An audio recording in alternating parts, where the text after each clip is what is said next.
नर्मदे त्वं जगन्माता, नर्मदे त्वं जगत्पिता, नर्मदे त्वं जगद्धात्री, नर्मदायै नमो नमः. नमस्कार. सर्वात प्रथम नर्मदेवरती अपार श्रद्धा आणि भक्ती असल्यामुळे आज तुम्ही सगळे एवढ्या संख्येने इथे उपस्थित झाला आहात, त्याचं सगळं श्रेय मी नर्मदेच्या चरणी प्रथम अर्पण करते. नर्मदा परिक्रमा ह्या विषयावरती बोलणं म्हणजे मी काय चालत परिक्रमा केलेली नाही आहे, की मी आधी पहिल्यांदा खुलासा करते. कारण आता इथे टी सर आलेले आहेत, त्यांनी सायकलवरनं परिक्रमा केलेली आहे. आणखीन पण एक बाबाजी आलेत, त्यांनी ते चालत जाऊन आले. कृपया तुम्ही जरा असं उभा राहा. त्यांनी नुकतीच चालत परिक्रमा केलेली आहे आणि ते नर्मदेच्या भक्तीपोटी त्यांनी ही प्रतिमा पण नर्मदेची आपल्या बरोबर ते घेऊन आलेले आहेत आपल्या कार्यक्रमाला, त्यामुळे चांगली शोभा आलेली आहे. मी ह्या सगळ्यांच्या वतीने आधी मी पहिल्यांदा हे कबूल करते की मी जी परिक्रमा केलेली आहे मी बसने केलेली आहे, तरी सुद्धा ती माझ्यासाठी फार एक मोठी परिक्रमा होती आणि एक वेगळा आनंद सोहळा होता. माझ्या आयुष्यातला तो एक अविस्मरणीय असा पॅश होता, असं मी सुरुवातीलाच नम्रपणे कबूल करते. प्रथम नर्मदा परिक्रमा ह्याबद्दल माझ्या मनात पहिल्यापासूनच खूप उत्सुकता होती, खूप आदर होता, खूप श्रद्धा होती. आणि याचं कारण म्हणजे गोनी दांडेकर, भारती ठाकूर यांची परिक्रमेवरची पुस्तकं मी वाचलेली होती. पुस्तकं वाचल्यानंतर नक्कीच एक कुतूहल नर्मदेबद्दल नेहमीच मनामध्ये होतं, परंतु ती परिक्रमा आपण करू शकू की नाही ह्याच्याबद्दल नक्कीच शंका होती. आणि ती आपण करताना आपल्यामुळे तिचा कुणाला काही त्रास होईल का अशी पण एक मनामध्ये नेहमी शंका यायची. परंतु अचानक एक दिवशी सुखदनी मला विचारलं की नर्मदा परिक्रमेला चालली आहे आणि तू येणार का. आणि मी क्षणाचाही न विचार करता तिला मी का हो म्हटलं हे मलाही कळलं नाही. पण यशोधन ट्रॅव्हल्स पुणे यांच्या 100व्या नर्मदा परिक्रमेमध्ये सहभागी होण्याचं भाग्य नर्मदेनी माझ्या पदरात टाकलं, एवढं मात्र खरं. आम्ही 12 नोव्हेंबर ते 1 डिसेंबर अशी ही नर्मदा परिक्रमा केली आणि आमच्याबरोबर स्वाती काजरेकर आणखीन प्रिया पाटील ह्या दोघी मैत्रिणी पण बेळगावहून आमच्याबरोबर होत्या. आम्ही 4घी जणी मिळून पहिल्यांदा इंदोरला त्यांना आम्ही सहभागी झालो. सगळेच परिक्रमेला येणारे सगळी जी मंडळी होती ती इंदोरला एकत्र येणार होती. परिक्रमा म्हणजे काय ह्याचं कुतूहल हे मनामध्ये होतं. त्याची ढोबळ अशी एक कल्पना मनामध्ये जी होती म्हणजे ती खरीच आहे की परिक्रमा म्हणजे प्रदक्षिणा.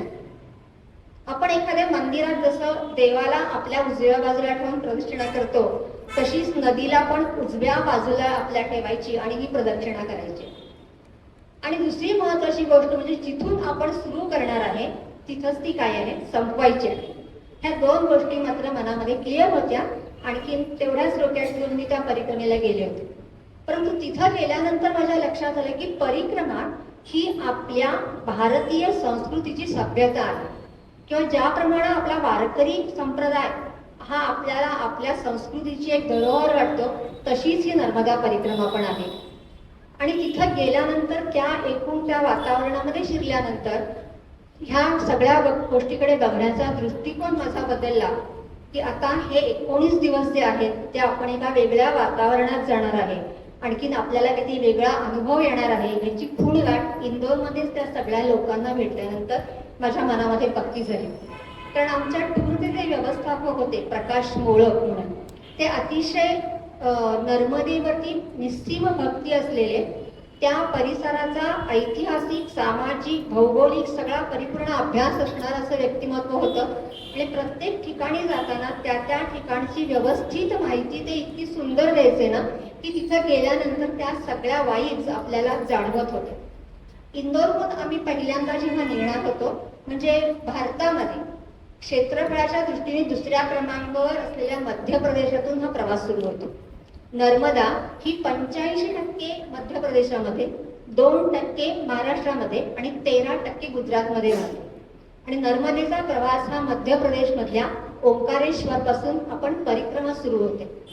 ओंकारेश्वरला आम्ही पोहोचल्यानंतर पहिल्यांदा संकल्प करून घेतात. परिक्रमेचा संकल्प केल्यानंतर आपण परिक्रमा उचलली असं म्हणायचं आणि मग त्या क्षणापासून आपण परिक्रमावासी होतो. म्हणजे फार मोठा आपण काहीतरी वेगळे आहोत हे फिलिंग नक्कीच त्या वातावरणात येतं. पण ओंकारेश्वराचा नागरघाट, समोर उथडीमधून वाहणारी नर्मदा, समोरच नदीच्या पात्राच्या पलीकडे दिसणारं ओंकारेश्वराचं देवळाचं शिखर, आणखी मांधाता बेटावरती असणारी शंकराचार्यांची प्रसन्न मूर्ती, ह्याच्यापेक्षा सुंदर वातावरण सकाळच्या वेळेला काहीही असू शकत नाही. आणि इतकं सुंदर मंत्रोच्चार ते पंडितजी करत होते. आणखीन खूप सुंदर संकल्प पूजा झाली. आणखीन आपण आता परिक्रमावासी झालो आहोत आणि आपण परिक्रमा उचलली आहे. हे करत असताना आणखीन एक 2-3 गोष्टी इथं आपण लक्षात ठेवावे लागतात की परिक्रमेमध्ये सगळ्यांना मूर्ती म्हणतात आणि ज्या बायका आहेत त्यांना माताजी आणि पुरुष आहेत त्यांना बाबाजी असंच म्हणायचं. सकाळी आपण जो नाश्ता करू त्याला बालभोग आणि जे जेवण करू त्याला भोजन प्रसाद, असे काहीतरी ढोबळ नियम प्रकाशदादांनी आमच्या डोक्यामध्ये फिक्स बसवले आणि आमची परिक्रमा सुरू झाली. परिक्रमा सुरू झाल्यानंतर ओंकारेश्वर हे 12 ज्योतिर्लिंगामधलं एक स्थान आहे आणि तिथून आपली परिक्रमा सुरू होते. त्या ओंकारेश्वराला शंकर भगवान रोज विश्रांतीसाठी रात्री येतात अशी मान्यता आहे की ओंकारेश्वराला रोज शंकर रात्री तिथे झोपायला येतात. ओंकारेश्वर हा एक मोठा डोंगरच आहे बेटासारखा आणि तिथं नर्मदा आणि कावेरी ह्या 2 नद्यांचा संगम आहे. असं म्हटलं जातं की कुबेरानं तिचं तपश्चर्या करून कावेरी नदीला तिथं शंकराच्या जटेतून प्रगट व्हायला लावलेला आहे आणि तिथं तो संगम आहे आणि या संगमाच्या आकारामध्ये जे बेट झाले ते ओम आकाराचं आहे म्हणून तो ओंकारेश्वर आहे. जवळजवळ 5 मजली ते डोंगर आहे तो आणि प्रत्येक मजल्यावरती एकेका शंकराचं देऊळ आहे तिथं आणि त्या 5ही मजल्यांवरती ओंकारेश्वर, महाकालेश्वर, सिद्धनाथ, गुप्तेश्वर आणि ध्वजेश्वर अशी मंदिर आहे. हे मंदिर पांडवकालीन म्हणजे पांडवांनीच बांधलेलं आहे आणि कुबेराच्या तपासाठी तिचं जटेतून शंकराच्या कावेरी प्रगटली असं म्हणतात. इथं मंगलेश्वराला आपण म्हणजे एकूणच नर्मदा परिक्रमेमध्ये सगळ्या शिवलिंगांना आपण स्पर्श करून जल अर्पण करू शकतो. हा एक खूप म्हणजे भाग्याचंच हे आहे. तर बऱ्याच ठिकाणी आपल्याला लांबून देवांची दर्शनं घेऊन परत यावं लागतं, परंतु तिथं तो एक नक्कीच म्हणजे आपल्याला मनाला भावणारी ती गोष्ट आहे की आपण प्रत्यक्ष शिवलिंगाला स्पर्श करू शकतो. शंकराचार्यांच्या गुहा तिथे आहे. म्हणजे ओंकारेश्वराचं दर्शन घेऊन आपण जरा खालती घाटाकडे उतरलो की तिथं आणखीन एक हे तीर्थक्षेत्रच म्हणलं पाहिजे की शंकराचार्यांची गुहा आहे. शंकराचार्यांच्या गुफेचं महत्व असं आहे की त्यांचे गुरु गोविंद पादाचार्य हे शंकराचार्यांना तिथं प्रथम भेटलेले. जेव्हा शंकराचार्य त्यांना भेटायला तिथे गेले तेव्हा त्यांनी विचारलं कोण आलं, तर कोण आलंय म्हटल्यानंतर शंकराचार्यांनी आपलं नाव सांगितल्यानंतर त्यांनी त्यांना आत प्रवेश दिलेला नाहीये. परंतु शंकराचार्यांचं जे आत्मषटक आहे की चिदानंद रूपम शिवोहम शिवोहम हे त्यांनी म्हटल्यानंतर त्यांना आत प्रवेश दिला. तरीही त्यांची परीक्षा संपलेली नाहीये. शंकराचार्यांना त्यांनी जीभ बाहेर काढायला सांगितली आणि एक खडी साखरेचा खडा त्यांच्या जिभेवर ठेवला आणि त्यांना सांगितलं की तू 12 तासांनी परत ये. 12 तासांनी शंकराचार्य परत आले तरी तो खडी साखरेचा खडा भिजलेला नव्हता, त्यांच्या जिभेवरती तसाच्या तसाच होता. आणि त्याच्यानंतर गोविंद पादाचार्यांनी शंकराचार्यांना त्यांचं शिष्य म्हणून स्वीकार केलेला आहे. शंकराचार्य त्यांच्या सेवेसाठी तिथे राहिलेले आहेत. त्यांच्या साधनेने ती गुहा तो नर्मदेचा किनारा पावन झालेला आहे. एका वेळेला सोमवती अमावस्येला गोविंद पादाचार्यांना भेटायला नर्मदा आलेली आहे. तर त्यावेळेला आपल्या गुरुच्या साधनेत व्यत्यय येऊ नये म्हणून तिला कमंडलू मध्ये शंकराचार्यांनी पकडलेलं आहे. तर ती सुद्धा जागा आपण तिथं बघू शकतो. आणि जेव्हा साधनेतून गोविंद पादाचार्य उठले तेव्हा त्यांनी शंकराचार्यांना सांगितलं की तू नाही नर्मदेला माफी माग आणि तिची प्रदक्षिणा कर. आणि त्या कमंडलूला त्यांनी 8 पावलामध्ये प्रदक्षिणा घातलेली आहे आणि त्या प्रत्येक पावलाला त्यांनी एका श्लोकाची रचना केली आहे. तेच नर्मदाष्टक आहे. त्वदीय पाद पंकजम नमामि देवी नर्मदे. आणि हे जे नर्मदाष्टक आहे हे नर्मदा परिक्रमेमध्ये रोज सकाळ संध्याकाळ म्हणायचं असतं. नर्मदेची आरती करायची असते आणि नर्मदेचं जे जल आहे ते संपूर्ण परिक्रमा संपेपर्यंत आपल्या बरोबर आपण ठेवायचं असतं. हे पण ही एक परिक्रमेचा नियम आहे. तर ओंकारेश्वराचं दर्शन होतं, परिक्रमा उचलली जाते आणि आपण पुढे जेव्हा जायला लागतो त्याच्या आधी 1-2 आश्रम तिथल्या त्यांचा उल्लेख मला करावा वाटतो की म्हणजे नर्मदेच्या किनाऱ्यावरही अनेक आश्रम आहेत प्रत्येक आश्रम हा एक वेगवेगळ्या ऊर्जेचा स्रोत आहे असं आपण म्हटलं तरी चालतंय. कारण कितीतरी साधना मस्त अवली आहे त्या काठावरती अजूनही साधना करतायत आणि करून गेलेले आहेत. त्यामुळे ती नर्मदा काठ जो आहे तो अवधूतांचा आहे असं म्हणतात, म्हणून तिला अवधूतांची माता असं सुद्धा म्हटलं जातं. तर तिथं एक धुनीवाले बाबांच्या आश्रमामध्ये आम्ही गेलो. जैन दिगंबर साधूंचा तो आश्रम आहे. जसं आपल्या महाराष्ट्रामध्ये साईबाबांचं प्रस्थ आहे किंवा साईबाबांना मान्यता आहे, तशीच मान्यता धुनीवाले बाबांना आहे. तर त्यांचा इथं मला एका विशेष गोष्टीसाठी उल्लेख करावा असं वाटतो की त्यावेळेला ब्रिटिशांनी इंदूर ते बैतूल अशी नॅरो गेज रेल्वे पहिल्यांदा सुरू केली. तर ती रेल्वे सुरू केल्यानंतर त्या रेल्वेचं ज्या दिवशी उद्घाटन होतं, सगळ्यांनाच त्या काळामध्ये रेल्वेचं एक जे आकर्षण होतं आणि सगळे बघायला तिथं जात होते. धुनीवाले बाबा सुद्धा आपल्या शिष्यांना घेऊन त्या स्टेशनवरती गेले इंदोरला. नुसते गेले नाहीत ते, तर त्या डब्यामध्ये चढून बसले ते. ब्रिटिशांना अर्थातच राग आला आणि त्यांनी त्यांना धक्के मारून हाकलून काहीतरी आरडाओरडा करून त्यांना खाली उतरायला लावलं. पण पुढं असं झालं की ते इंजिन सुरू झालं नाही. 4 दिवस ब्रिटिशांनी प्रयत्न केला पण ते रेल्वे इंजिन सुरू झालं नाही. त्यावेळेला त्या गावकऱ्यांनी सांगितलं की तुम्ही बाबांचा अपमान केलेला आहे आणि तुम्ही त्यांची माफी मागा. ब्रिटिशर त्यांच्याकडे आलेले आहेत तिकडे त्यांच्या आश्रमामध्ये आणि त्यांना सन्मानाने पुन्हा इंदोरला घेऊन गेले. परंतु त्यावेळेला बाबा गाडीमध्ये चढले नाही. त्यांनी त्यांच्या शिष्यांना गाडीमध्ये चढायला लावलं आणि ते तिथेच थांबले. पण इंजिन लगेच सुरू झालं आणि ट्रेन बैतूलला गेली. इंदूर ते बैतूल जवळजवळ 3 तासाचा प्रवास होता आणि जेव्हा ट्रेन इंदोरला पोहोचली तेव्हा बाबा स्टेशनवरती हजर होते. बाबांच्या सामर्थ्याची ब्रिटिशांना कल्पना आली आणि त्यांनी ह्या प्रसंगाची आठवण म्हणून ते इंजिन जे आहे ते अजूनही त्या आश्रमाच्या प्रवेशद्वारामध्ये तसंच जतन करून ठेवलेलं आहे. म्हणजे असे सगळे हे महात्मे की ज्यांना सगळ्या सिद्धी प्राप्त होत्या आणि ज्या त्यांनी नर्मदेच्या काठी साधना करून प्राप्त करून घेतलेल्या होत्या, अशा अनेक अवलियांचे आश्रम नर्मदेच्या काठावरती आहेत. तसंच तिथं श्रीराम संस्थान म्हणून पण आहे. मी महात्मा म्हणते याचं कारण असं आहे की ते तिथं अलीकडच्याच काळामध्ये एक श्रीराम महाराज म्हणून होते, तिथं त्या संस्थानात काम करत होते. तर त्यांनी एकदा आपल्या शिष्यांच्या सोबत सांगलीला आले ते कुठल्या तरी कार्यक्रमासाठी आणि त्यांना आपला मृत्यू दिसला. तर त्यांनी आपल्या शिष्यांना सांगितलं की अजूनही माझं काहीतरी काम उरलेलं आहे आणि तुम्ही सगळे पुढे जावा, मी उद्या येतो.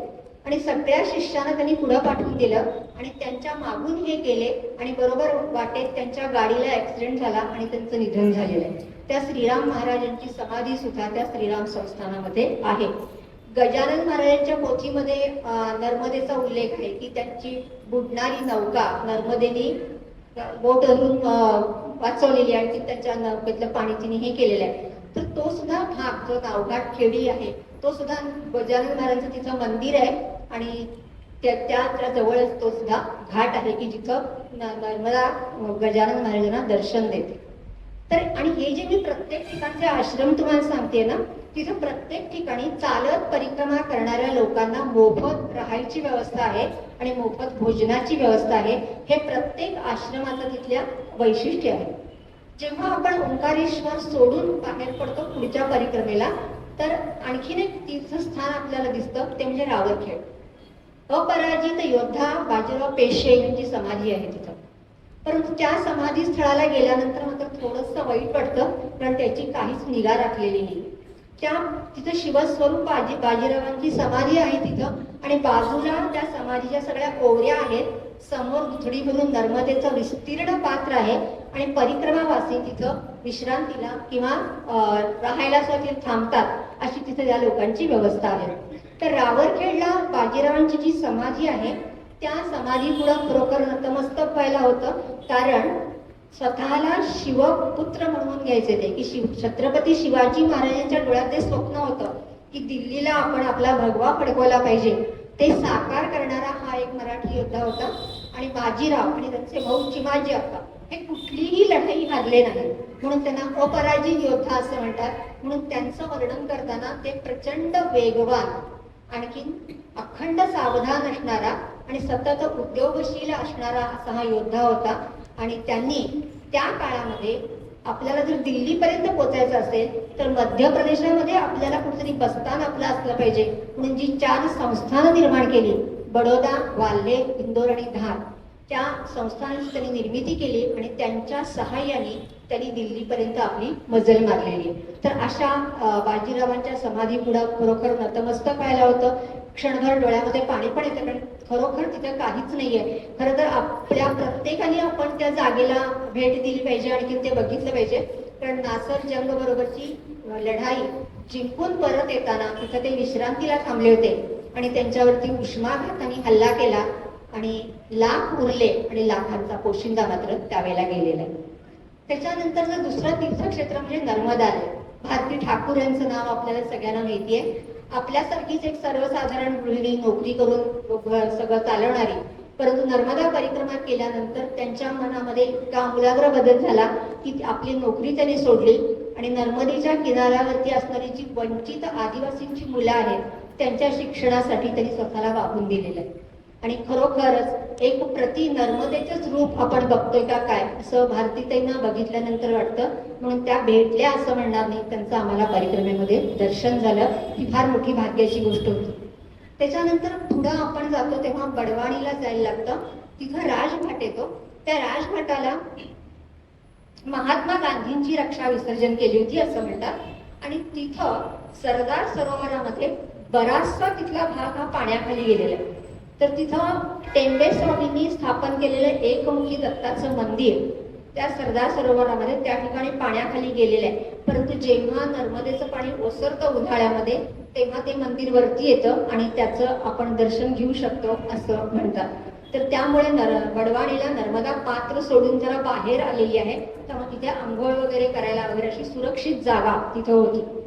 त्याच्यानंतर बडवाणीच्या पुढं जेव्हा नर्मदा वाहते तेव्हा विंध्य आणि सातपुडा ह्या दोन्ही पर्वतरांगांच्या मधून ती जाते.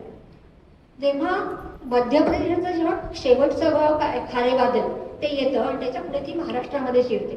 परंतु महाराष्ट्रामध्ये तिला कुठेही काठ नाहीये. ह्याचं कारण का, एका बाजूला विंध्य आहे आणि एका बाजूला सातपुडा आहे आणि उंच दोन्ही पर्वतरांगांच्या मधून ती वाहते आणि पाणी अतिशय खोल आहे, त्याला खूप उतार आहे आणि मगरींचा सुळसुळाट आहे. त्यामुळे तिथं सुरक्षित काहीच नाहीये. त्यामुळं तिथं जाता येत नाही आणि मोठी वाहनं तरी तिथं जातच नाही. आणि जे चालक परिक्रमा करतात त्यांना मात्र त्यासाठी शूलपाणीच्या जंगलामधून जायला लागतं. त्या बाबाजींना माहिती असेल की शूलपाणीचे जंगल पार करून त्यांना तो प्रदेश काय करायला लागतो, पार करावा लागतो. खूप अवघड आहे तो ट्रेक. तर तिथून महाराष्ट्रामध्ये आपल्याला नर्मदेचं दर्शन न घेता तिचा सगळा डोंगर किंवा पर्वत असल्यामुळे शहादा मार्गे आपण प्रकाशा नावाच्या गावाला जातो. तर प्रकाशा गावाचं काय वैशिष्ट्य आहे, तर तिथं पुष्पदंतेश्वराचं देऊळ आहे. आता हा पुष्पदंतेश्वर कोण आपल्याला माहिती आहे की ज्यानं शिव महिमन स्तोत्र लिहिलेला आहे तो तिथे रोज पूजा करायला शंकराच्या पिंडीची. आणि एक दिवशी त्याला एक फूल कमी पडलं म्हणून त्यानं आपला दात उपटून शंकराला अर्पण केला आणि शंकर त्याला प्रसन्न झाला आणि त्यांनी त्याला असं वरदान दिलं की तुझ्याकडून अशी काहीतरी निर्मिती होईल की लोक माझं गुणगान गात राहतील. आणि त्याने शिव महिमान स्तोत्राची रचना केली. आणि सगळ्यात त्याचं विशेष म्हणजे ते जे स्तोत्र आहे ना, ओंकारेश्वरला ममलेश्वराच्या देवळामध्ये दगडी भिंतीवरती कोरलेलं आहे. त्या भिंती पण इतक्या अशा रफ आहेत ना, दगड वगैरे, त्याच्यावरती ते कसं कोरलं असेल. आणि त्या काळामध्ये हे खरोखरच आपल्या बुद्धीच्या ह्याच्या बाहेरची गोष्ट आहे. ती संपूर्ण शिवमहिमा स्तोत्र ममलेश्वराच्या देवळामध्ये कोरलेलं आहे. तिथं प्रकाशाला ना तापी, आणखीन गोमयी आणि पुलिंदा अशा 3 नद्यांचा संगम आहे. तर हे सांगायचं कारण असं की एकदा स्वर्गामध्ये चर्चा झाली म्हणे की काशी विश्वेश्वराचं देऊळ आपण पृथ्वीवरती बांधायचं आहे, तर तिथं 3 नद्यांचा संगम असला पाहिजे आणि शिवाय तिथं स्मशान असलं पाहिजे. तर अशी जागा ही होती. त्यामुळं स्वर्गातून सगळे देव, यक्ष, किन्नर, अप्सरा सगळे त्यांची टीम खालती आली आणि त्यांना 6 महिन्याची रात्र एवढीच मुदत दिली होती की तेवढ्या मुदतीमध्ये तुम्ही ते मंदिर बांधलं पाहिजे. परंतु ते मंदिर जेव्हा बांधायला लागले, ह्या श्लोकाने सुरुवात केली, जेव्हा 6 महिन्याची रात्र संपली त्यावेळेला एकदम प्रकाश पडला. आणखीन त्या मंदिराचं बांधकाम अर्धवट राहिलेलं आहे आणि तो अर्धवट काशी विश्वेश्वराचा चौथरा सुद्धा आपल्याला तिथं बघायला मिळतो.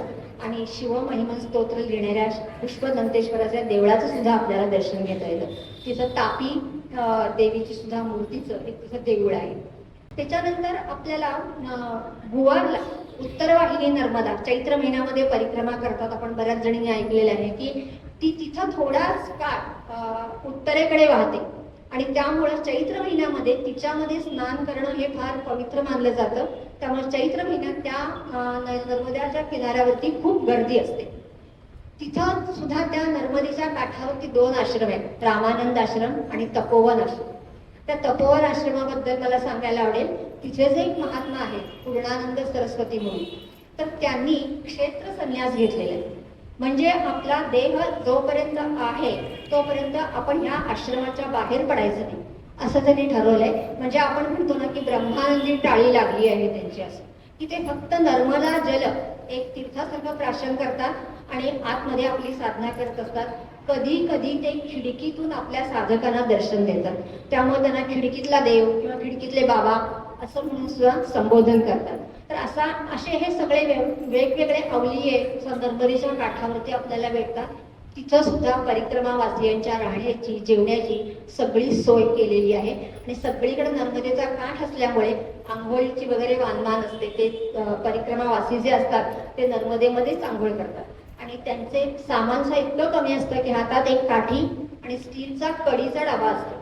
कढीच्या डब्यामध्ये सुद्धा त्याच्यावर जे टोपण असतं त्याच्यामध्ये ते चहा पितात, त्याच्यामध्येच ते जेवण करतात आणि तो जो डबा असतो तोच आंघोळीलाही वापरतात, प्रातर्विधीला जातानाही तोच वापरतात आणि आपल्या बरोबर पाणी घेऊन जायला सुद्धा तोच डबा ते वापरतात. आणि त्यांचं सामान बघितल्यानंतर आपल्यालाच वाटतं की आपण किती काय काय बरोबर आणले. कळलं ना? आता 15-20 दिवस आपण राहणार आहे, कपडे कुठे धुवायचे, मग 20 ड्रेस घेतले, मग डोकं दुखलं तर गोळी असू दे, हे दुखलं तर गोळी अमृतांजन असू दे, आपण केवढं सगळं गोळा करून आणले. परंतु हे काहीही न घेता हे नर्मदेवरच्या श्रद्धेपोटी ही लोक चालत असतात आणि नर्मदे हर जीवन भर असं कोण भेटेल त्यांना ते म्हणत असतात. कोणीही समोर आलं तरी ते त्यांना नर्मदे हर म्हणून आशीर्वाद देतात किंवा एकमेकांना शुभेच्छा देतात. नर्मदे हर हा तिथला बीज मंत्रच आहे. जे पूर्वीचं जे शूलपाणीचं मंदिर होतं ते महाराष्ट्रामध्ये मणिवेली गावामध्ये होतं, परंतु ते सरदार सरोवरामध्ये ते सुद्धा पाण्याखाली गेलेलं आहे. त्यामुळे आता गुजरातमध्ये गोरा कॉलनीमध्ये हे शूलपाणीचं नवीन मंदिर बांधलेलं आहे. त्याच्यामुळे आता ते सगळं आधुनिक पद्धतीने आणि छान आहे. पण ह्या जुन्या मंदिरांची जी त्याची एक वाईब्स असतात त्या तिथं मात्र येत नाहीत, हे मात्र नक्कीच आहे. आणि तिथंच ते नीलकंठ धाम आहे कोलच्याचं स्वामीनारायण मंदिर, ते सुद्धा खूप बघण्यासारखं आहे पण सगळं आधुनिक आहे. तिथं आणखीन एक गोष्टीचा आम्ही जिथं भालोदला गेलो होतो तिथल्या मला सांगायला आवडेल. तिथे शरश्चंद्र प्रतापे म्हणून एक महात्मा आहे. तर ते कोण आहेत तर ते पूर्वी सोलापूरला तरुण भारतमध्ये पत्रकार म्हणून काम करणारी व्यक्ती आहेत आणि ते तिथं काम करत असताना चालत परिक्रमा केलेला एक युवक सारखा त्यांच्याकडे यायचा आणि माझे अनुभव तुम्ही पेपरमध्ये प्रसिद्ध करा, मी तुम्हाला सांगतो तुम्ही लिहून घ्या असं. पण त्यांनी त्याला 2-3 वेळा काहीच एक्सप्लेन केलं नाही, आणखी नाही आम्ही काय असलं पेपरमध्ये देत नाही वगैरे. परंतु नंतर त्यांना काय वाटलं कोणास का सारखा सांगतो ऐकून तरी बघावं आणि त्यानं नर्मदेचे अनुभव कथन केले आणि त्यांनी पेपरमध्ये ते असे प्रसिद्ध केले. ते सगळं झाल्यानंतर ह्यांना असं वाटलं की आहे ह्याच्यात काहीतरी आणि त्यांनी स्वतः नर्मदा परिक्रमा केली.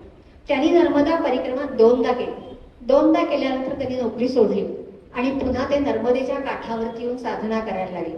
आता जिथं ते भालोदला असतात ना तिथं त्यांनी त्या एकमुखी दत्ताची जी स्थापना केलेली आहे ती त्यांना प्रत्यक्ष भगवान दत्तात्रेयांनी स्वप्नात दृष्टांत दिलेलं आहे की तुझं कार्य इथं आहे, तू इथं राहायचं आहे. आणि बडोद्याला काशीबाई निरखे म्हणून एक बाई होत्या, त्यांच्याकडून ती मूर्ती आलेली आहे. ती मोठी गोष्ट आहे, परंतु ती मूर्ती त्यांनी इथं स्थापन केलेली आहे आणि अतिशय सुंदर आश्रम आहे.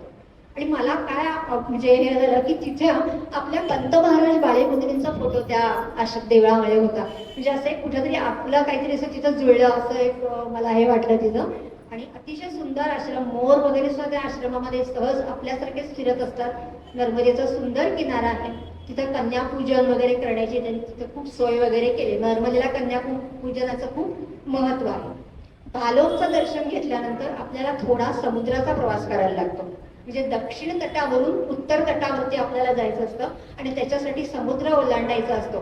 त्याला अंकलेश्वरला येऊन आपल्याला तिथून समुद्रामध्ये प्रवास करायचा असतो. तर तिथं विमलेश्वर आणखी कोटेश्वर अशी 2 लिंग आहेत.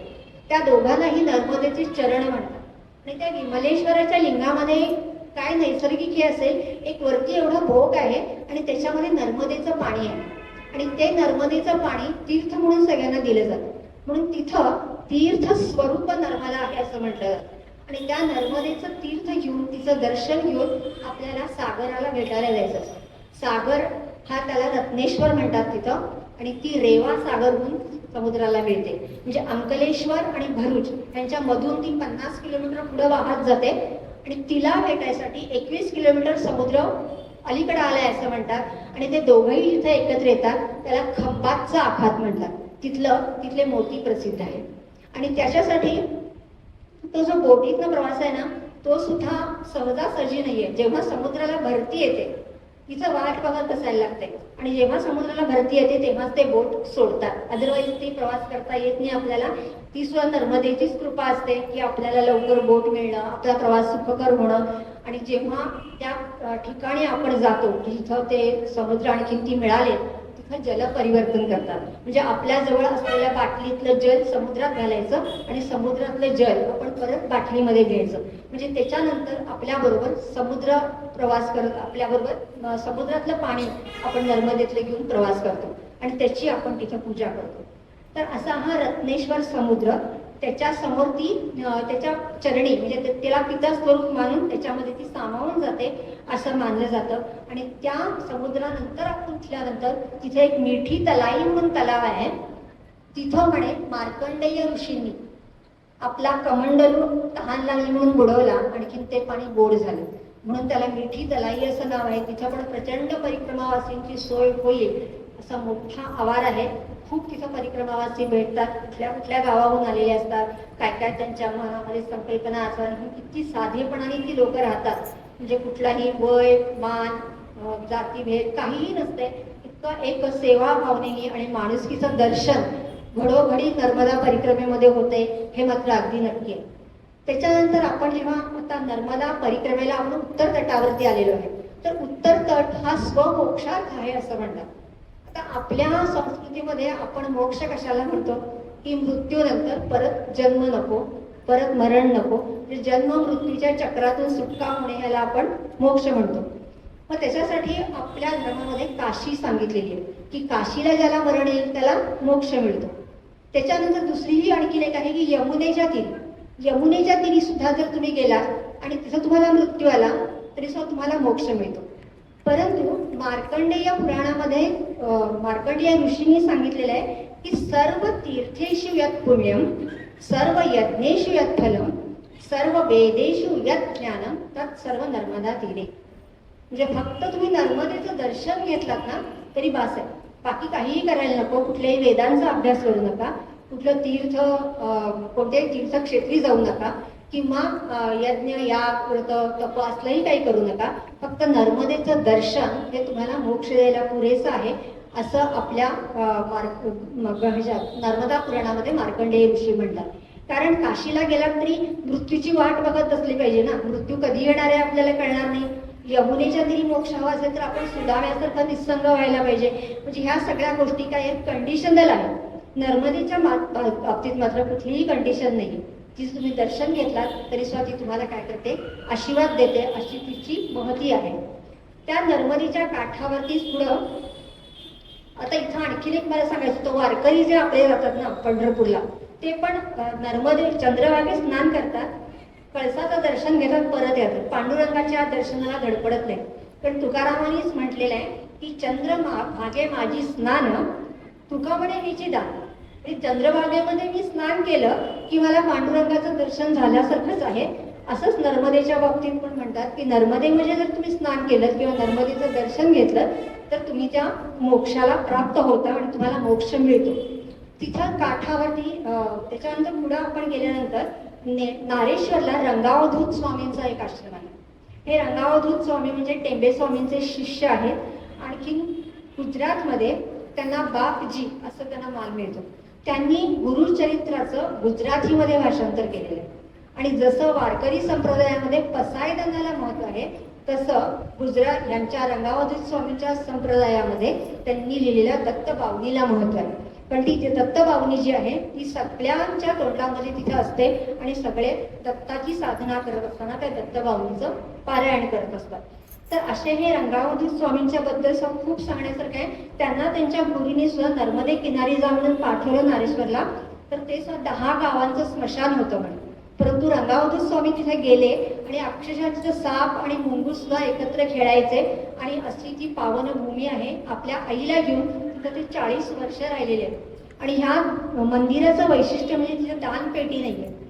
सगळी देवळं आहेत, खूप छोटी छोटी देवळे आहेत, त्यांच्या आईची समाधी आहे, त्यांची समाधी आहे, पण कुठेही पैसे हा प्रकार तिथे नाहीये. असं हे नारेश्वरचं खूप महत्व आहे. आणि रंगावधूत स्वामींना मानणारे तिथं खूप लोक समाज, गुजराती बांधव समाज आहे तिथे. आपल्याला वाटेल स्टॅच्यू ऑफ युनिटीचं पण दर्शन घ्यायला मिळतं, त्याच्यात तुम्हाला सगळं माहिती आहे, त्यामुळे मी त्याच्याबद्दल जास्ती बोलत नाही. मला त्याच्या पुढे जेव्हा आम्ही मालसरला जातो त्याचा उल्लेख करायला जास्ती आवडेल, कारण तिथं एक सत्यनारायणाचं मंदिर आहे. पहिल्यांदाच मी सत्यनारायणाचं मंदिर बघितलं, असं कुठेही सत्यनारायणाचं मंदिर बघितलं नव्हतं. तर तिथे एक माधवदास म्हणून महात्मा होते म्हणे, आणि ते फक्त हिरव्या मिरच्या खाऊन त्यांनी साधना केली. आयुष्यभर हिरव्या मिरच्याच त्या माणसाने खाल्लेल्या आहेत. आणखीन तिथे ते साधना करायची आणि त्यांच्या मनात होतं की आपण सत्यनारायणाचं मंदिर बांधावं. आणि त्यांनी त्याप्रमाणे तिथं मंदिराची रचना सगळी, म्हणजे बांधकाम सुरू झालं होतं. तर त्यावेळेला मालसरपर्यंत एक रेल्वे यायची. त्या रेल्वेमधून एक दिवशी सगळे लोक उतरले आणि एक मोठं खोकं त्या रेल्वेमध्ये तसंच राहिलेलं. हे काय आहे हे कुणालाच कळेना. तर जाऊन बघितलं तर सत्यनारायण मंदिर मालसर असं त्या बॉक्सवरती लिहिलेलं होतं. तर तो बॉक्स उचलून मंदिरात आणला तर त्याच्यामध्ये सत्यनारायणाची आणि कृष्णाची अशा 2 मूर्ती होत्या. आणि त्याच मूर्ती त्या देवळामध्ये स्थापन केलेल्या आहेत. अतिशय सुंदर मूर्ती आहेत आणि पूजा पण फार छान केलेली होती. बघताना राधाकृष्ण आहेत असं वाटतंय, परंतु हे जर आपण ऐकून गेलो, म्हणजे प्रकाश दादांचं मला इथं हे सांगायचं आहे की त्यांनी हे सगळं आम्हाला आधी सांगितलं होतं, त्यामुळे आम्ही त्या दृष्टीने ते बघितलं. आणि सत्यनारायण आणि श्रीकृष्ण यांची मूर्ती असलेलं ते मंदिर आहे. त्या मंदिराच्या समोरच एक चौथरा आहे, त्याला श्रीकृष्ण डोंगरे यांचा भागवताचा कट्टा म्हणतात. ह्या महात्म्यानं 33 वर्ष एकही दिवस विश्रांती न घेता तिथं भागवत सप्ताह केलेले. आणि डोंगरे महाराज असे होते म्हणे, त्यांच्या समोर एक छोटी कृष्णाची मूर्ती असायची आणि ते भागवत सांगायचे. समोर लोक बसलेत किंवा न बसलेत, आज प्रवचनाला लोक आलेत किंवा न आलेत, हे त्यांना काहीही फरक पडायचा नाही. आणि जी त्यांच्या समोर काही लोक दक्षिणा ठेवतील किंवा काही ठेवतील ते सगळं सोडून ते उठायचे. ते सगळं त्यांनी समाजकार्यासाठी देऊन टाकलेलं होतं. असे हे महात्मे नर्मदेच्या किनारी आहेत. त्या 3 कदंब वृक्ष मी पहिल्यांदाच बघितले तिथं. त्या भागवत चौथऱ्याच्या भोवती मोठे 3 जुने त्या काळातले कदंब वृक्ष आहेत. त्याच्यानंतर एक सौभाग्य सुंदरी म्हणून देऊळ आहे. तर ती देवी म्हणे कणाकणाने वाढते. ज्यांना जे कुमारी मुली असतात लग्नाच्या वगैरे अशा तिथे जातात, अशा सगळ्या मान्यता आहे. आणखी ती पण देवी खरोखर बघण्यासारखी आहे. तिच्या शेजारी जो नदीचा किनारा आहे ना, तिथं मगरी असतात. मगर हे नर्मदेचं वाहन आहे, त्यामुळे ती मगर दिसणं हे सुद्धा सगळ्यांना आपल्या भाग्याचंच आहे असं वाटतं. तिथं अनुसूयेचं मंदिर आहे. आपण रेणुका माहूरगडाला आपण म्हणतो ना की तिथे अनुसूयाचं शिखर आहे आणि तिथं म्हणजे अनुसूयाला ब्रह्मा विष्णू आणि महेशांनी बालरूपात दर्शन दिलं आहे. पण गुजराती बांधवांची मान्यता आहे की इथं जे मालसरच्या पुढे जे देऊळ आहे ना, तिथं ते घडलेलं आहे घटना असं. त्यामुळे तिथं ते देऊळ आहे. वाटेत गंगनाथ आहे. गंगनाथ महादेवाच्या ठिकाणी तात्या टोपे भूमिगत असताना राहिले होते अशी कथा आहे ती पण. आणि गंगनाथ महादेवाच्या तिथं जे कल्होरी तीर्थ आहे ना, तिथं कुरुक्षेत्रावरचं युद्ध संपल्यानंतर आपल्याला शुद्ध करण्यासाठी पांडव पण येऊन गेलेले आहेत अशी पण तिथं ती कथा सांगितली जाते. असं प्रत्येक देवळाचं काहीतरी पौराणिक महत्व आहे, ऐतिहासिक महत्व आहे. म्हणून ही परिक्रमा ही फक्त नदीभोवतीची राहत नाही, कधी कधी ती ऐतिहासिक वळणावर जाते, कधी कधी कुणाचं तरी स्मरण केलं जातं, कधी त्याला भौगोलिक काहीतरी महत्व असतं. अशा वेगवेगळ्या कंगोरे ह्या परिक्रमेमध्ये आपल्याला दिसतात. स्वरूपात कुबेर आहे. आता कुबेराला आपल्याला माहिती आहे की रावणाने त्याचं पुष्पक विमान काढून घेतलं, त्याची सगळी धनदौलत काढून घेतली आणि त्याला हाकलून दिलं. हाकलून दिल्यानंतर कुबेर गेला शंकराकडे आणि शंकर सुद्धा रावणाला घाबरतोय बरं का. तर त्याने सांगितलं की हे बाबा, आता तू त्याच्या नादाला लागू नको, तो तुला एकट्याला काय ऐकणार नाही आणि तू तिथे जा, मी सांगतो त्या जागेला. तिथं पार्वती माता शक्ती स्वरूपात आहे आणि तिथं कुणीही आलं तरी कोणत्याही शक्तीचं काहीही चालणार नाही. असं म्हटल्यानंतर कुबेर तिथे आलेला आहे आणि तिथं त्यानं पार्वतीची आराधना करून तो तिथं शिवस्वरूपामध्ये आहे. या देवळाचं वैशिष्ट्य म्हणजे शिवलिंग असून सुद्धा तिथं नंदी नाही आहे. असं एकमेव देऊळ बघितलं मी की त्या देवळामध्ये नंदी नव्हतं. त्याच्यानंतर नर्मदेच्या परिक्रमेला अतिशय महत्त्वाचं आणखीन माझी फार श्रद्धा असलेलं स्थान म्हणजे गरुडेश्वर टेंबे स्वामींचं. आणि गरुडेश्वरचा घाटही अतिशय सुंदर आहे, नर्मदाही खूप सुंदर आहे आणि टेंबे स्वामींच्या साधनेनं पावन झालेला तो परिसर आहे. सगळ्यात महत्त्वाची म्हणजे नर्मदेला टेंबे स्वामी का आले त्याची पण असे हे पिठूरला ते होते म्हणजे गंगेला ते मानायचे माता आणि गंगेच्या काठावर टेंबे स्वामींनी साधना केलेली आहे. परंतु ते पिठूरला साधना करत असताना एक महारोगी त्यांना रोज तो त्यांना बघायचा. त्यांना टेंबे स्वामींना संग्रहणीचा रोग होता. संग्रहणीचा रोग म्हणजे काय की काहीही खाल्लं तर शौचालय जायला लागायचं. मग जेवढ्यांदा ते जायचे तेवढ्यांदा गंगेत स्नान करायचे, तो घाट चढायचे आणि वरती यायचे. त्यांची ही रोजची साधना एक महारोगी बघायचा. पण टेंबे स्वामी कुणाचाही स्पर्श करून घेत नव्हते. त्यांनी आयुष्यात पायात चप्पल घातली नाही आणि कुठल्याही वाहनात ते बसले नाहीत म्हणे. तर त्या महारोगीने काय केलं, ते वरती चाललेले असताना मागून त्यांच्या पायावर पाणी होतं आणि तो जो चिखल झाला तो त्यांनी आपल्या अंगाला लावून घेतला आणि त्याचा रोग बरा झाला. परंतु तो रोग टेंबे स्वामींना आला. आधी संग्रहणीचा त्रास, त्याच्यामध्ये हा त्वचेचा त्यांना त्रास सुरू झाला आणि गंगेमध्ये स्नान करून पण कमी होईना आणि त्यांनी गंगेशी म्हणजे भांडणच काढलं की काय आहे म्हणजे तुला तरी सगळे पवित्र म्हणतात नाही काय. तर ती म्हणाली की तुला इथं काही होणार नाही, तू नर्मदेला जा. मग ते म्हणले नाही, मी तुला सोडून कुठेही जाणार नाही, मी इथंच राहणार. तर त्यांनी दिलेलं गंगेने दिलेलं उत्तर मला खूप ते भावतंय. तर गंगा त्यांना म्हणते की तुझ्या मनात गंगा असली तरी तुझ्या भाग्यात नर्मदा आहे आणि तू नर्मदा किनारी जा. आणि टेंबे स्वामी नर्मदा किनारी आलेले आहेत आणि त्यांनी तिथे अनेक चातुर्मास केलेले आहेत आणि शेवटचा चातुर्मास ते करत असताना ते शूलपाणीच्या जंगलातून जात असताना त्यांना एक भिल्ल भेटला आणि तो म्हणाला चला मी तुम्हाला सोडतो आणि त्यांना गरुडेश्वरला आणून सोडलेलं आहे आणि त्यांना सोडणारा भिल्ल म्हणजे अश्वत्थामा होता अशी मान्यता आहे. आणि तिथं गरुडेश्वरला टेंबे स्वामी राहिले. अतिशय इतकं त्यांनी कार्य केलेलं आहे म्हणजे शंकराचार्याच्या संहितांमध्ये बदल करण्याचा सुद्धा अधिकार टेंबे स्वामींना होता. म्हणजे त्यांची काय योग्यता असेल आपण कल्पना करू शकतो. त्या देवळात त्यांच्या निर्गुण पादुका आहेत. त्या निर्गुण पादुकांच्या बद्दल पण असं सांगतात की तिथे एक शूद्र होता म्हणे आणि तो रोज त्या देवळाचं अंगण लोटायचा, हे करायचा. आणि जेव्हा त्याला कळलं की आता टेंबे स्वामी आपले देह ठेवणार आहेत तेव्हा त्यांनी सांगितलं की मला तुमची आठवण म्हणून तुम्ही मला तुमच्या काहीतरी द्या. मग ते म्हणले ठीक आहे, तू माग, काय मागतोस, तुमच्या पादुका द्या. मग टेंबे स्वामींनी तरी पायामध्ये आयुष्यात चप्पल घातलेले नाहीये आणि त्याला सांगितलं की तू काय मागशील ते मी देतो. आणि ते गोंधळले, आता काय करायचं. मग त्याने सांगितलं की तू नर्मदेतून एक दगड घेऊन ये आणि त्या दगडावरती ते उभारले आणि त्यांच्या पायाचे ठसे त्याच्यावरती उठलेले आहेत आणि त्या निर्गुण पादुका अगदी आपण हाताने स्पर्श करून आपण त्यांचं दर्शन घेऊ शकतो.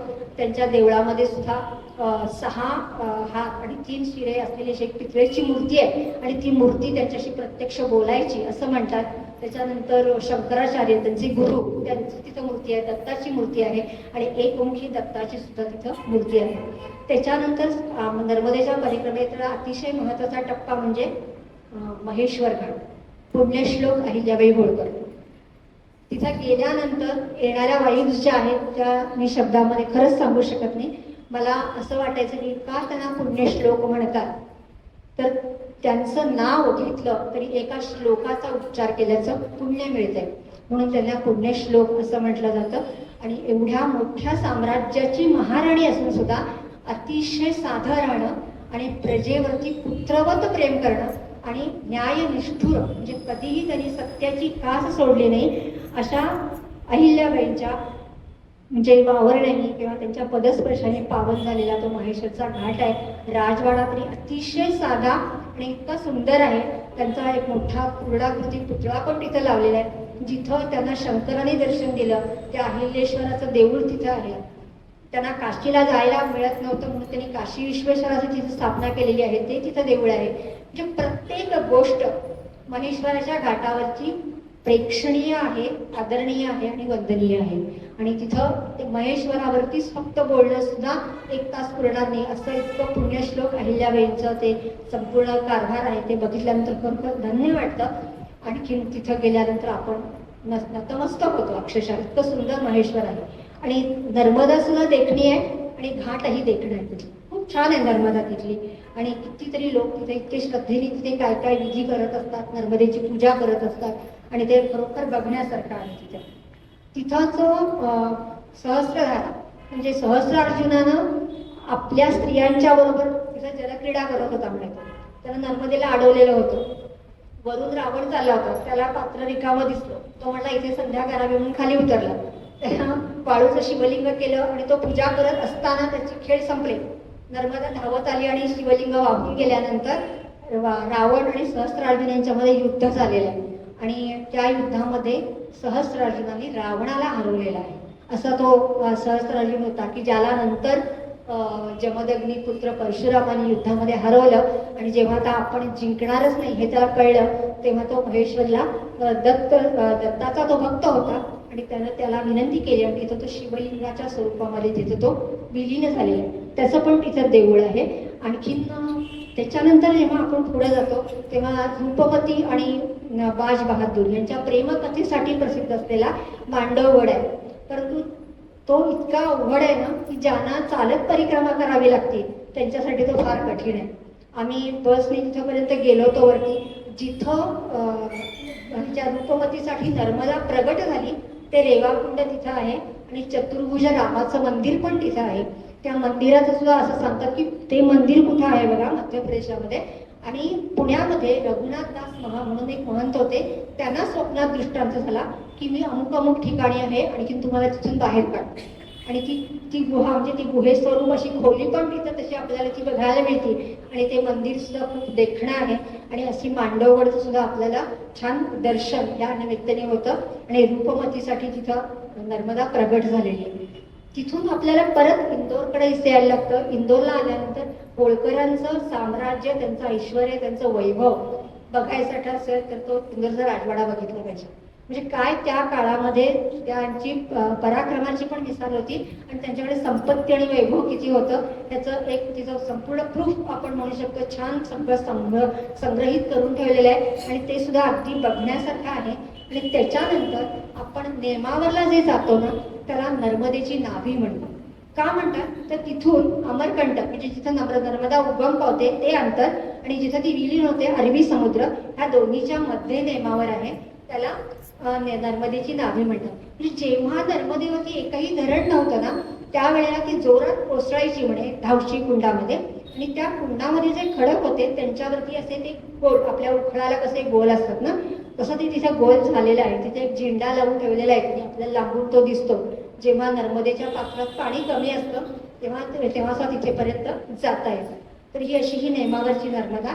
त्याच्यानंतर 12 ज्योतिर्लिंगांमधलं उज्जैन, महाकालेश्वरला आपण जातो. तिथे नर्मदा नसली तरी तापी नदी आहे आणि क्षिप्रा नदीच्या काठावरती असलेले हे उज्जैन जे आहे तिथं महाकालेश्वराचं दर्शन आणि सांदीपनी ऋषींचा आश्रम. त्याच्यानंतर विक्रमादित्याची कुलदेवी हरसिद्धी माता, ही सगळी प्रेक्षणीय स्थळं तिथं आहेत. आणखीन तिथं मगाशी मी नेमावरला म्हणलं ना तिथे एक सिद्धेश्वराचं देऊळ आहे, ते कौरवांनी बांधलेलं आहे. ते बघताना आपल्या खिद्रापूरच्या देवळाची आठवण येते. आणि त्या संपूर्ण दगडामध्ये ना 3 रंग आहेत, म्हणजे नैसर्गिक दिलेले नाही आहेत. म्हणजे खालती तो दगड काळा आहे, मध्ये पिवळा आहे, वरती पांढरा होत जातोय. असं खूप अजब एक निसर्गाचं रसायन त्या देवळामध्ये आपल्याला बघायला मिळतं. त्याच्यानंतर खातेगाव म्हणजे जिथं आपले गोनी दांडेकर काही दिवस वास्तव्य करून होते आणि तिथं त्यांनी पुन्हा एकाची भ्रमणगाथा हे पुस्तक लिहिलेलं आहे ना ते तिथं आहे. त्या ठिकाणी ते राहिलेले होते. तर त्यांची काही कारणाने परिक्रमा पूर्ण झाली नाही, परंतु त्यांनी नर्मदेचा सहवास त्यांना भरपूर लाभलेला आहे आणि त्यांच्या अभ्यासू वृत्तीमुळं त्यांनी ते सगळं त्यांच्या पुस्तकामध्ये लिहिलेलं आहे. मला इथं एका गोष्टीचा ओझरता उल्लेख करायचा आहे. म्हणजे जबलपूरला जेव्हा जो धुवाधार धबधबा आहे ना भेडाघाटला, ते नर्मदेचं यौवनातलं रूप असं म्हणतात की फार जोरात वाहते. तिथं पांढरा असा फेसाळलेला सगळं पाणी आहे असं वाटतच नाही, जसं फेस येतोय किंवा असं कापूस कुठेतरी पिंजून ठेवला आणि जोरात आवाज आहे तिचा, अशी ती नर्मदा आहे. तर गोनीदांनी त्याचं वर्णन करताना लिहिले की नर्मदेच्या पात्रामध्ये हत्ती पहुडले असं त्यांना वाटलं, कारण प्रचंड मोठे मोठे खडक नर्मदेच्या पात्रामध्ये तिथं आहे. पण ती तिथं बघत असताना मला म्हणजे ही नर्मदा अशी प्राचीन आणि वेगवान नदी आहे, मगाशी प्रियाने उल्लेख केला. त्याचं उदाहरण देण्यासाठी एक मी थोडंसं विषयांतर होणार नाहीच, पण नर्मदेचा उल्लेख आहे म्हणून सांगते. कालिदासाचं जे मेघदूत आहे त्या मेघदूतामध्ये 19व्या श्लोकामध्ये त्याला पहिल्यांदा यक्षानं नर्मदेचा उल्लेख केलेला आहे. म्हणजे तो मेघाला प्रवास सांगतोय कसा करायचा. मेघ रामगिरीवरून निघालाय, तो माल पठारावर आलाय, मग आम्रकूट पर्वतावर आलाय आणि त्याच्यानंतर तो विंध्य पर्वतावर आहे. मग विंध्य पर्वताच्या तळाशी कोण आहे? आपली नर्मदा आहे. आणि मग तिचं नाव त्या श्लोकामध्ये कालिदासाने घेतलेलं आहे. तो मी तुम्हाला सांगते, फार सुंदर आहे. म्हणजे नर्मदा किती प्राचीन आहे आणि तिचं महत्व काय आहे हे त्या श्लोकामध्ये आपल्याला कळतं.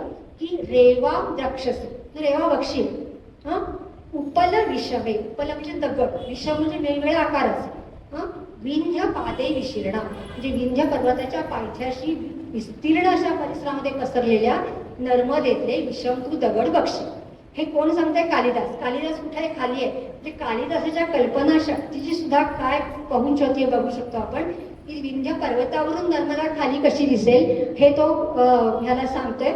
आपण अभ्यास केला इथं, सुमेधाला पण माहित असेल, भाभे मॅडमने आम्हाला सांगितलेले आहे की तो पुढं म्हणतोय की भक्ती छेदैही इव विरचिता धूती मंगे गजस्य, म्हणजे गजाच्या अंगावरती, हत्तीच्या अंगावरती पांढऱ्या खडूनी किंवा रंगानी काहीतरी उभ्या आडव्या रेषा मारल्यात आणि ते हत्ती तिथं खालती पहुडलेत, अशी तुला नर्मदा दिसेल, असं कालिदास सांगतो.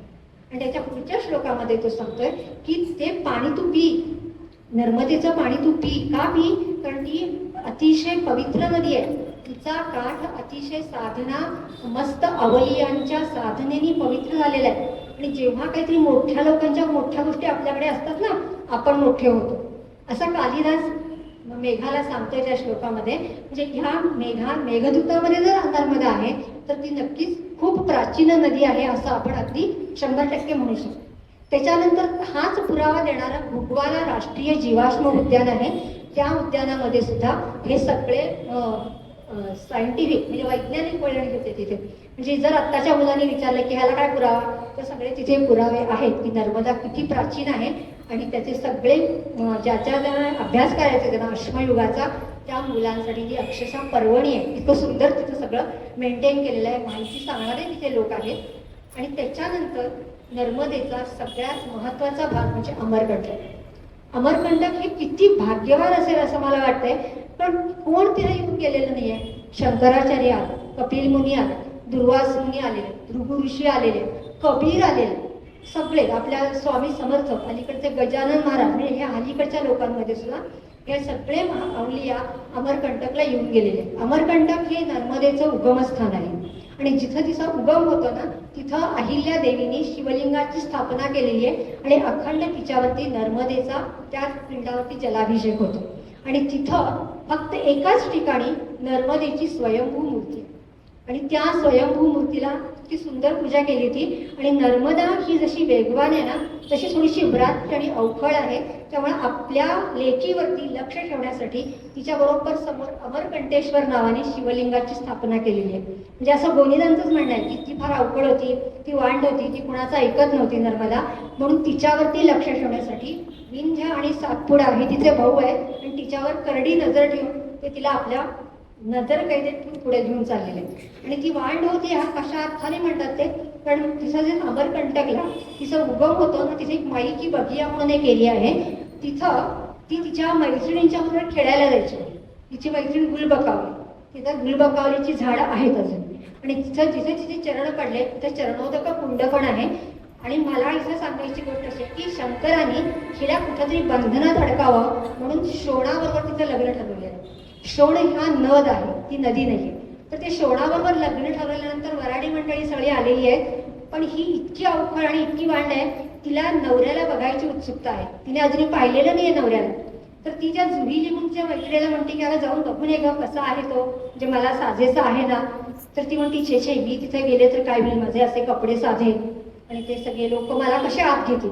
ठीक आहे म्हणते, तू माझी साडी नेसून जा. आणि वधूचा वेश त्या जुहिलीला घालून ती त्या वरपक्षाकडे पाठवते.